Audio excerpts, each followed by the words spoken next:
in the PowerPoint on solutions, there were 4 example problems. Now we're going to go over those example problems. I printed them out here. Nice small writing. The percent, if you think about earlier in the year, we had we found decimals and percentages of things and all of that. The one was that the percent is equal to the part divided by the total times 100. So if we're talking about a test and we're trying to find the percent on your test, let's say there's a total of 100 points, nice and easy. Let's say you got 70 correct. 70 points divided by 100 times 100 would give you a 70%. If there's only 80 possible points and you got 70, 70 on top, the total of 80 on the bottom times 100 would give you a percent. Okay, what is that, like 88%, I think? So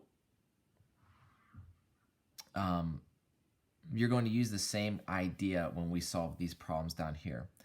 I like to do it just logically, right? Like what just makes sense, right?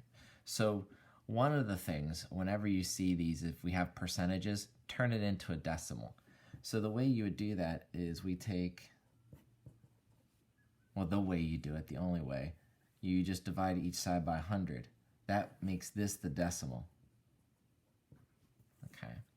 And then we still have our part over here and our total over here. And that's how we're going to go about solving some of these. Okay. So in the first one, 16% cranberry juice. So my cranberry juice has a decimal of 0.16. Okay, 16 divided by 100 would be 0.16. How much juice is in a 200-liter bottle? So this 200 liter is how big the bottle is. This is the total. Okay? And so we want to know how much juice and we want to know how much water. Let's focus on the juice part first. So we have our decimal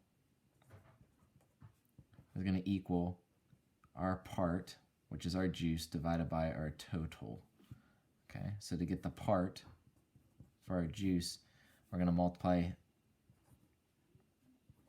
the total. So I'm going to call total T and I'll call the decimal D. All right. So our part, or our juice, is 0.16 times 2.00 liters. Now here's the deal. You don't have to change this to milliliters or anything in this case because when we multiply the decimal times the liters, you don't have to have any same units to just get liters again.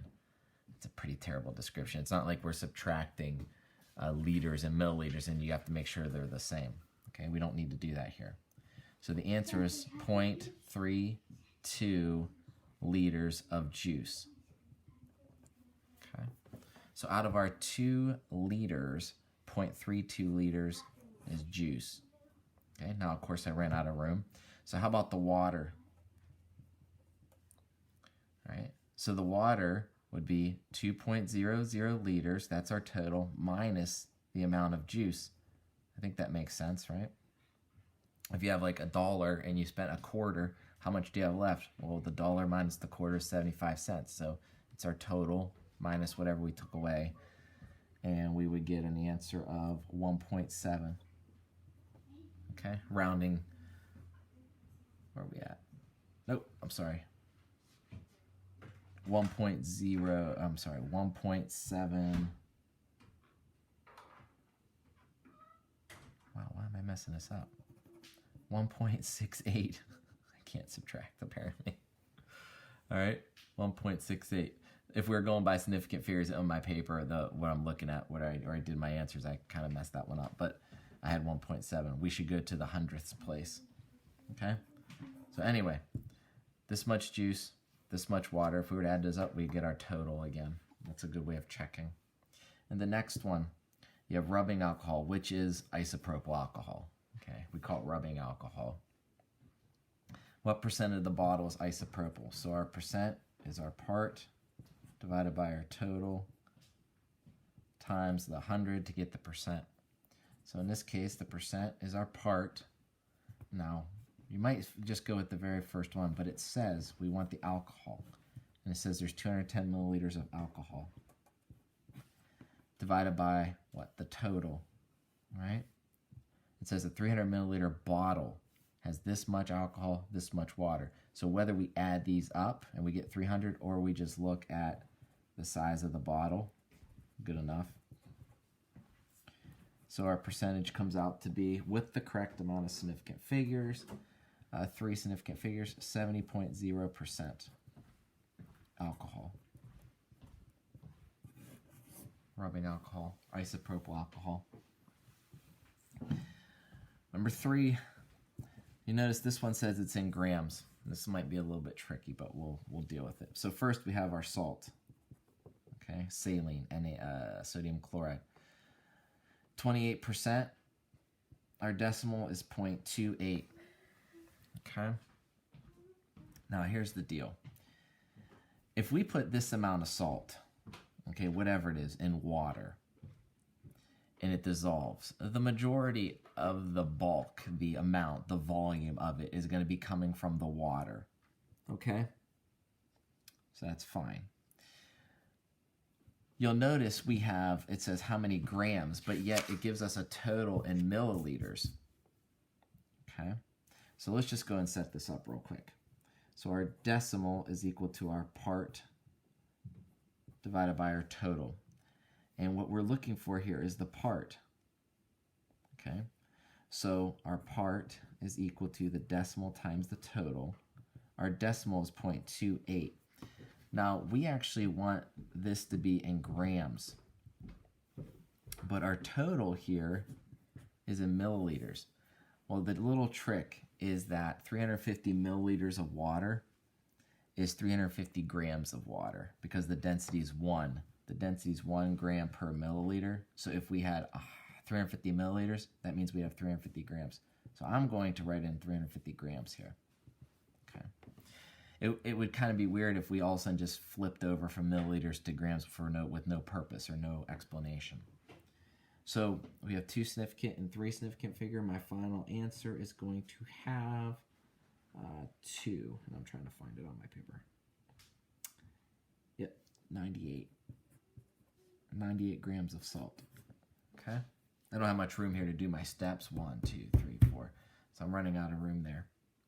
98 grams of salt. I always like to tell what the stuff is, not just write some random numbers so you don't know what they mean later. Example 4. This is our total for our container. Okay, it has so much chocolate milk. This is our part. It has so much regular milk. I'm sorry, Hershey syrup. Sorry, Hershey syrup. And then so much milk that's mixed together. If you've ever seen a Hershey syrup, you know, you squeeze it in, you stir it around, it kind of mixes, and then it settles to the bottom because you put too much in, all right? What percentage of containers Hershey syrup? So we have our percent, we have our part, we have our total, we have our 100 times 100. So the percent is our part, our total,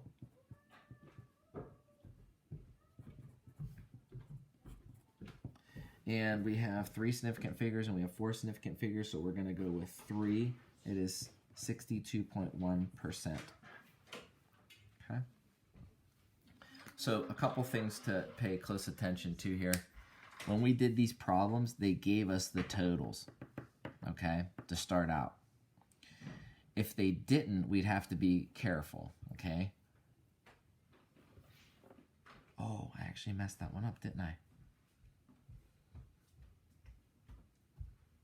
Well, if you look down here, because I'm kind of looking at my own possible little mistake here. If we have our syrup here of 1.44 and our